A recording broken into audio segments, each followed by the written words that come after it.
शिक्षण ही माणसाच्या आयुष्यभर चालत राहणारी प्रोसेस आहे.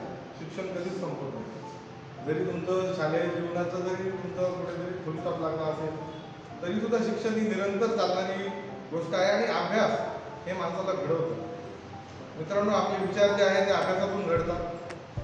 विचारातून आपलं एक मत बनतं, एक आपलं व्यक्तिमत्व बनतं. आणि जेव्हा एक चांगलं व्यक्तिमत्व बनतं तिथूनच माणसाच्या यशाची सुरुवात होते.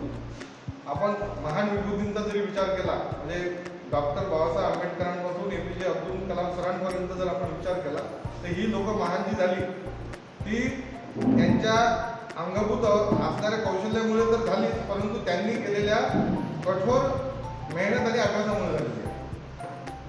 आणि अभ्यासिका ही अशी गोष्ट आहे की याचा जर तुम्ही चांगला उपयोग घेतला तर निश्चितच, आता तुम्ही किती जण त्याचे सभासद आहात माहीत नाही, पण जे कोणी त्या अभ्यासिकेचे सभासद असतील त्यांच्यातून निश्चितच 8 ते 10 जण चांगले घडू शकतात. म्हणजे क्लासवर अधिकारी बनू शकतात.